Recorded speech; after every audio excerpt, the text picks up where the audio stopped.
Hello and welcome to the WIHS Journal, Public Affairs from 104.9. I'm Paul Kretschmer. There's an organization founded by Joseph Lieberman of Connecticut called No Labels, which seeks to create a place on the presidential ballot this year for a third-party candidate to run. No Labels recently made one of their consultants, Holly Page, available to us to talk about that campaign. Successful in that effort. Right.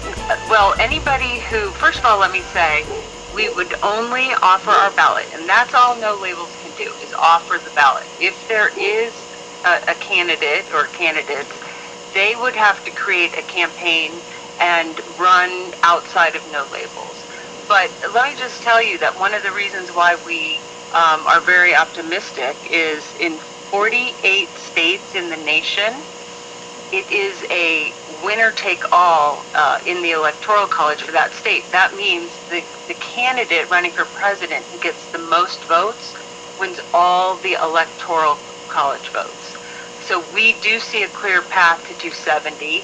And in terms of your question, our job is to get the ballot access, because no serious candidate who we would want to give our ballot to would want to be, volunteer to lead this if it was not clear that they couldn't be that No Labels wouldn't get the ballot. So we are staying focused. We're not engaging in speculation at this point. We're really just staying focused and getting this ballot.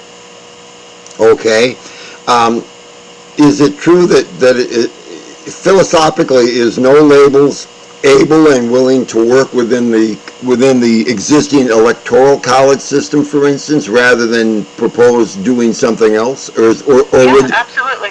Yeah, I mean, we are idealistic and very optimistic, but we're pragmatic, which means we are going to work within the rules as they are. We're just going to use imagination and agility to try to get the voice of the common sense majority in the conversation. But absolutely, we'll work within the context of the Electoral College. And how would the screening process take place then for someone to step forward and take the position on the ballot, should you be successful in obtaining that in the 50 states then?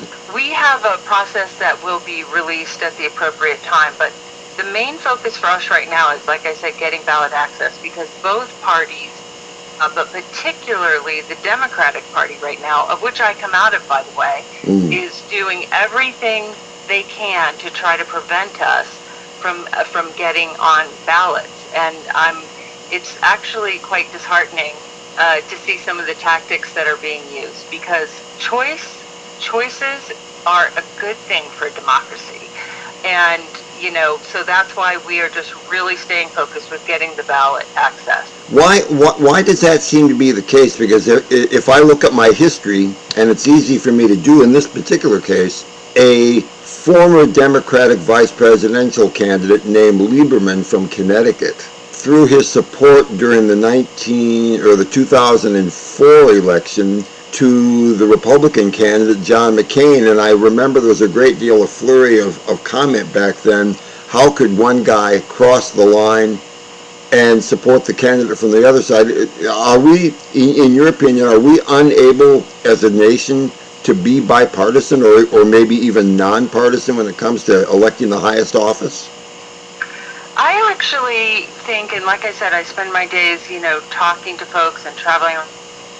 I don't think that the American people are as divided as we are being told we are.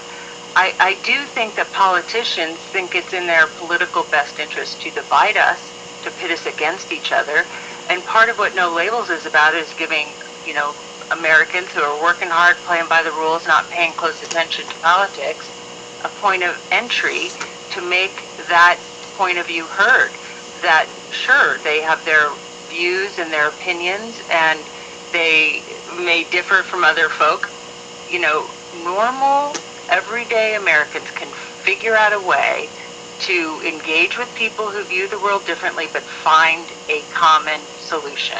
And in fact, we lay out several examples of this on our website. We publish the common sense policy agenda, and it really is an accounting of where 60, 70, 80% of American voters can get on some very contentious issues of the day.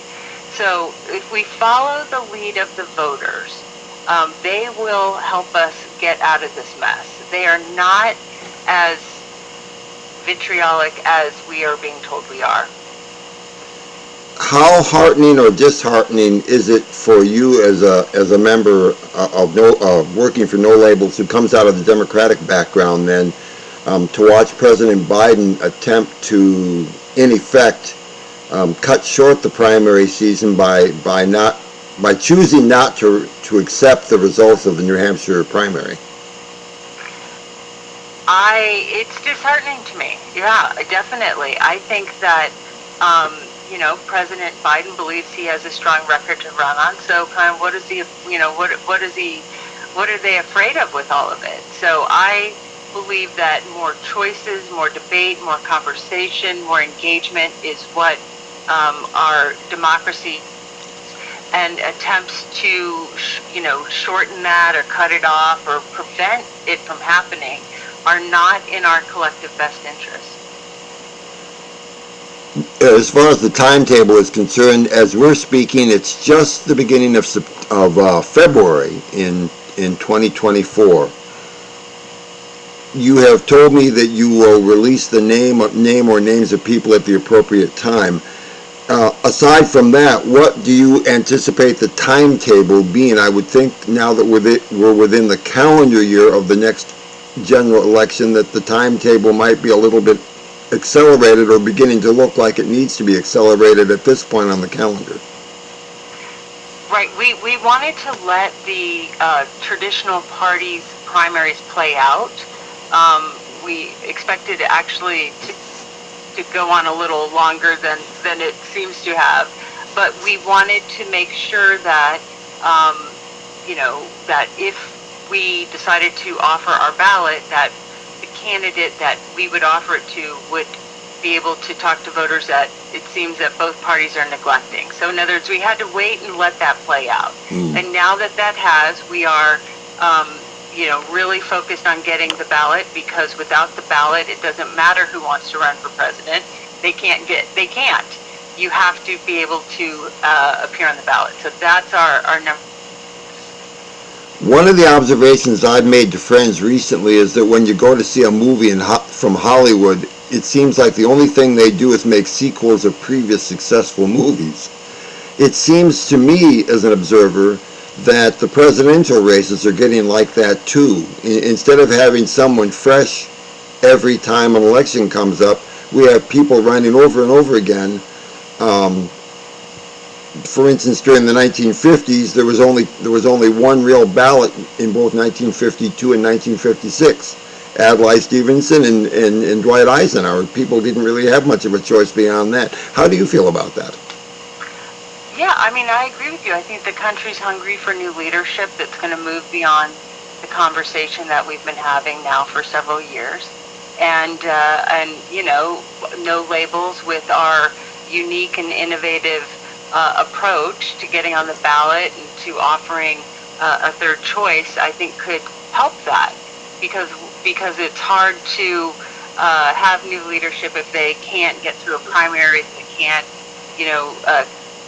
really the attention of the party. So I think no matter what happens, No Labels being on the ballot will be a good thing for democracy. It will help bring into the public debate and conversation that we're having about the future of our country hundreds of millions of voters, or tens of millions of voters whose voices currently are not there, and they want to see their values reflected in the leaders and the conversations of the day.